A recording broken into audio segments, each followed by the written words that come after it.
Hello friends, I am Priyanka and you are watching Priyanka's teaching.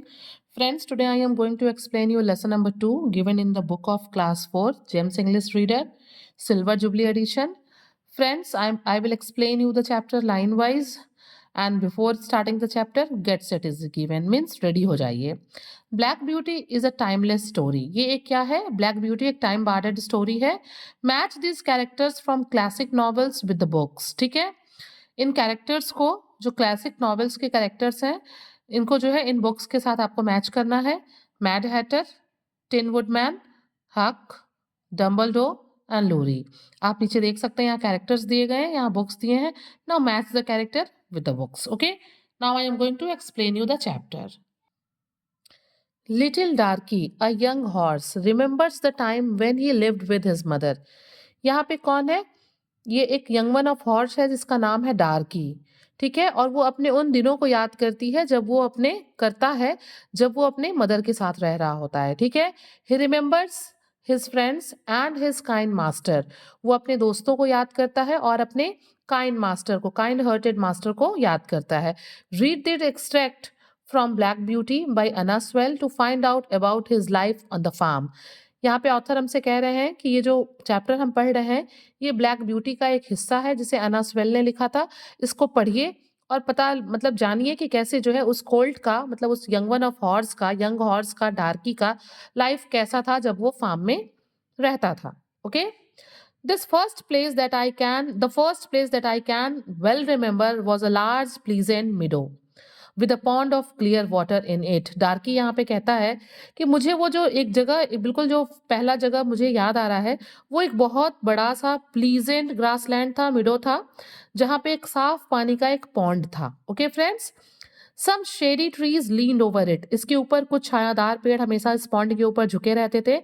And rushes and water lilies grew at the deep end. और उस pond के बिल्कुल deepest में, बिल्कुल गहराई में वाटर लिलीज के प्लांट उगे हुए थे. और रशेज भी एक तरह के ग्रासी प्लांट्स होते हैं, ठीक है, जो वाटर बॉडीज के आसपास में उगते हैं. तो वहां पे डार्की कहता है कि मुझे रशेज और वाटर लिलीज याद है, जो वाटर लिलीज डीप वाटर में ग्रो होते थे और रशेज जो है वो आसपास ग्रो होते थे पॉन्ड के.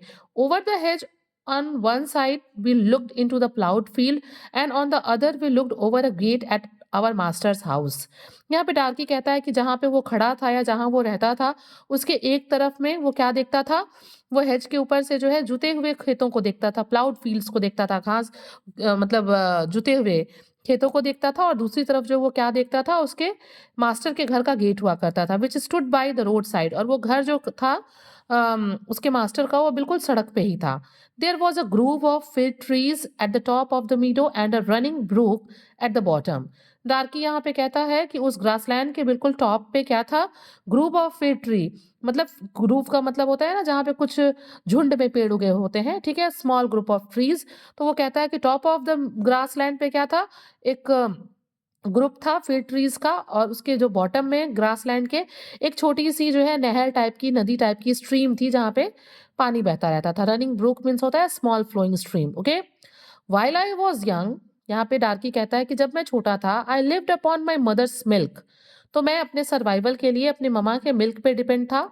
As I could not eat grass, क्यों? क्योंकि मैं उस समय घास नहीं खा सकता था, इसीलिए मैं अपने ममा के मिल्क पे डिपेंड था. छोटे बच्चे डिपेंड होते हैं ना अपने मदर के ऊपर, ठीक वैसे ही डार्की भी डिपेंड था. In the day time I ran by her side. बताता है डार्की कि मैं दिन में अपनी माँ के बगल बगल में उसके साथ दौड़ा करता. And at night I lay down close by her. और रात में जो है मैं उसके बगल में लेटता, मीन्स उसके पास सो जाता. When it was hot, we used to stand by the pond in the shade of trees. वो कहता है कि जब गर्मी का मौसम होता या गर्मी होती तो हम तालाब के पॉन्ड के पास जो है शेडी ट्रीज के नीचे खड़े हो जाते. थोड़ी ठंडक होती है ना पानी के पास, तो हम वहाँ छाए में पानी के पास खड़े हो जाते. And when it was cold, और जब भी ठंड होती, we had a nice warm shed near the grove. तो हमारे लिए एक अच्छा सा शेड होता कहाँ पे, वो जो ग्रूव है, जो ग्रुप ऑफ फिग ट्रीज है उसके नीचे हम शेड में खड़े होते. As soon as I was old enough to eat grass, my mother used to go out to work in the daytime and come back in the evening. डार्की यहाँ पे कहता है कि जैसे जैसे मैं बड़ा हो गया, मैं घास खाने लगा और अब मैं सर्वाइवल के लिए मदर के मिल्क पे डिपेंड नहीं था.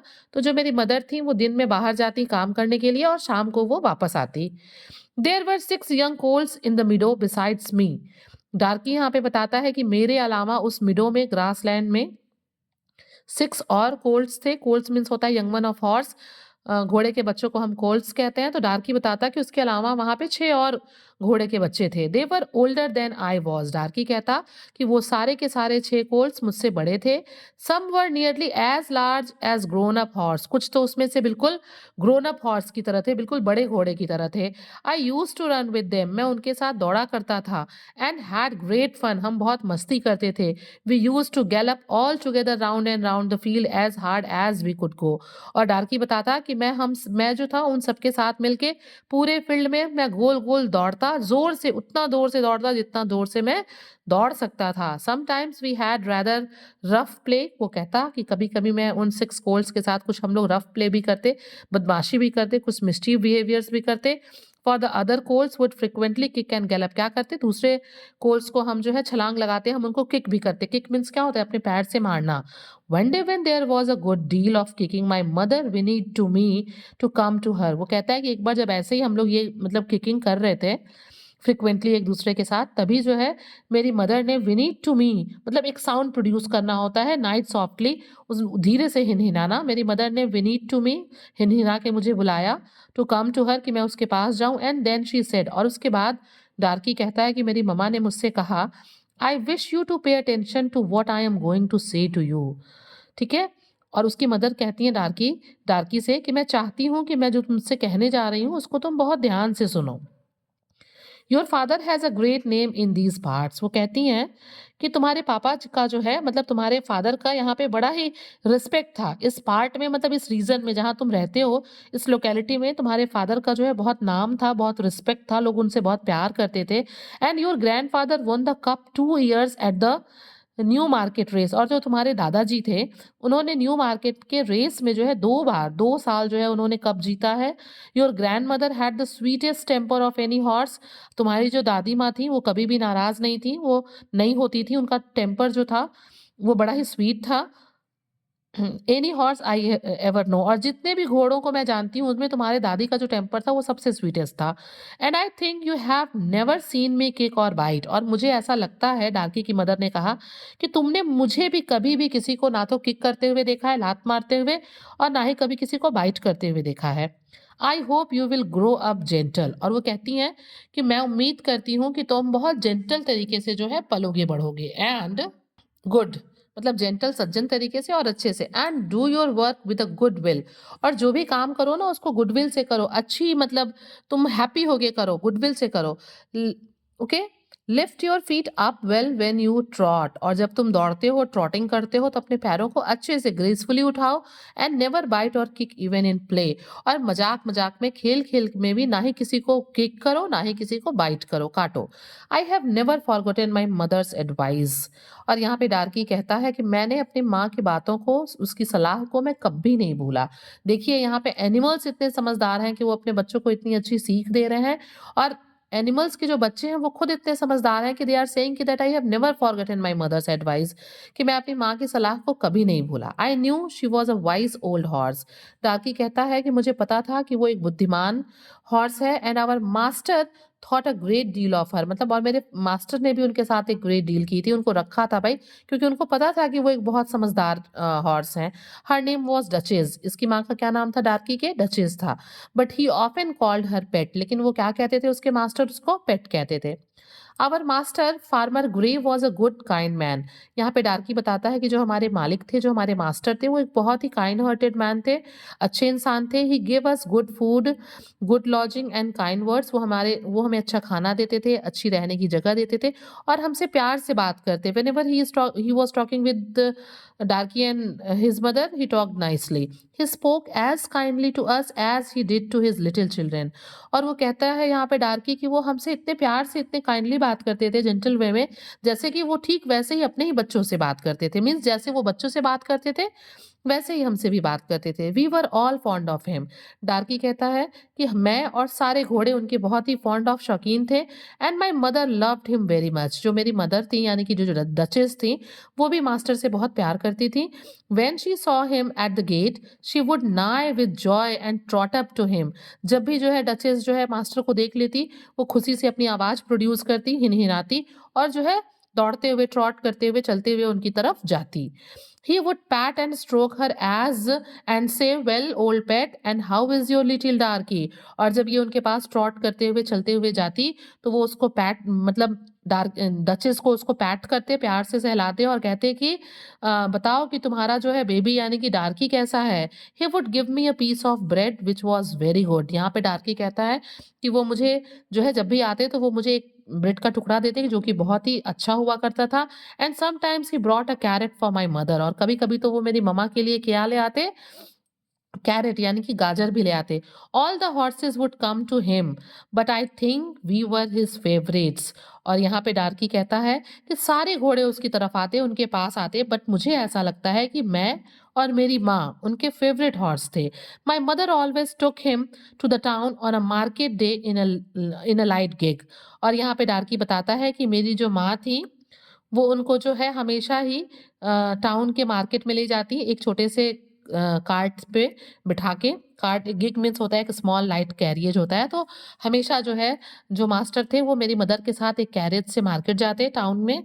There was a plough boy. अब यहाँ पे डार्की एक कहानी और बताता है, कहता है there was a plough boy Dick who sometimes come into our field to pluck blackberries from the hedge. और यहाँ पे बताता है कि एक प्लाउ बॉय था, ठीक है, जिसका नाम डिक था। प्लाउ बॉय कौन होता है? A boy who leads the animals which pull a plough, ठीक है ना? तो उसका नाम डिक था और वो बताता है डार्की कि वो हेज को क्रॉस करके फांद के वो हमारे फील्ड में आता, क्या करने? ब्लैकबेरीज को तोड़ने और खाने के लिए। When he had eaten all he wanted, he would have what he called fun with the coals। जब वो जितना चाहता उतने ब्लैकबेरीज खा लेता, तो उसके बाद वो कोल्स के साथ क्या करता? मस्ती करता। He would clap and shout at the coals। वो जो है गोल्स के लिए क्लैप करता, उनके ऊपर ताली बजाता, उनके ऊपर चिल्लाता, ठीक है? Just to see them run. और उनको सिर्फ़ मतलब उनको दौड़ता हुआ देखने के लिए वो ये सब करता कि जब वो शाउट करेगा, क्लैप करेगा तो ये कोल्ट्स क्या करेंगे? रन करेंगे। तो उनको रन करता हुआ देखने के लिए वो यही सब काम करता। If that did not work, लेकिन अगर ये वर्क नहीं करता, उसके क्लैप करने से या फिर उसके शाउट करने से अगर कोल्ट्स रन नहीं करते, he would Chase after us. वो क्या करता? वो हम लोगों को दौड़ाता। मीन्स हम लोग को किसको? डार्की को और अदर कोल्ट्स को। We did not much mind him. हम उसको बहुत केयर नहीं करते। यहाँ पे डार्की कहता है for we could just gallop away faster than he could run. लेकिन हम क्या करते? जितना तेज वो दौड़ता उससे भी जोर से हम गैलप करते, छलांग लगाते, कूदते, दौड़ते। One day he was chasing us. यहाँ पे डार्की बताता है कि एक दिन वो हमें चेज कर रहा था, दौड़ा रहा था। And did not know that farmer Grey was in the next field. और उसे नहीं पता था, किसको? डिक को, कि नेक्स्ट फील्ड में, दूसरे वाले फील्ड में कौन है? फार्मर ग्रे है। बट ही वॉज देयर, लेकिन वहां पे वो थे। Watching what was going on, और वो वहीं से देख रहे थे कि क्या हो रहा है। Over the hedge he jumped. अचानक वो कूद के आते हैं हेज के ऊपर से, जैसे कि डिक कूद के आता था, ठीक है? कूद के आते। ही जंप्ड इन अ स्नैप। वो अचानक झटके से पलक झपकते ही सामने कूद के आ गए। And caught Dick by the arm. और डिक को उन्होंने पकड़ लिया, उसके हाथ को पकड़ लिया। As soon as we saw farmer Grey we trotted up nearer to see what went on. और डार्की यहाँ पे कहता है कि मैं और बाकी घोड़े, जैसे ही हम लोगों ने देखा कि फार्मर ग्रे अचानक से सामने आ गए, हम सब जो है वहां चलते हुए पहुंच गए देखने के लिए कि actually what was going to happen, कि क्या हो गया, क्या करने के लिए फार्मर ग्रे वहां पे आ गए। Bad boy he said. और फार्मर ग्रे ने क्या कहा? Bad boy to chase the colts. और उन्होंने कहा कि तुम गंदे बच्चे हो, तुम कोल्स को दौड़ा रहे हो। This is not the first time not the second time. और उन्होंने कहा ना ये पहली बार है ना ये दूसरी बार है, but it shall be the last. लेकिन ये क्या है? ये आखिरी बार है। I shall not want you on my farm again. मैं नहीं चाहता हूं कि तुम दोबारा हमारे फार्म में आओ। So we never saw Dick any more. और इसलिए डार्की बताता है कि उस दिन के बाद हम लोगों ने कभी भी अपने फार्म में डिक को नहीं देखा, प्लाऊ बॉय को नहीं देखा, क्योंकि वो डर गया। किससे? फार्मर ग्रे से वो डर गया, ठीक है? हम लोगों ने उसे कभी नहीं देखा। So we never saw Dick any more, कभी नहीं देखा। Old Daniel the man who looked after the horses was just as gentle as our master. और फिर वो बताता है डार्की कि जो डेनियल है, डेनियल कौन है? जो हमारी देखभाल करता है हॉर्सेस की, वो भी उतना ही जेंटल है, उतना ही सज्जन आदमी है, उतना ही काइंड हार्टेड है, उतना ही गुड है जितना कि इनके मास्टर, ठीक है, मास्टर हैं। So we were well off, और इसलिए हम लोग जो है बहुत वेल ऑफ यानी कि कंफर्टेबल और हैप्पी लाइफ स्पेंड किए थे।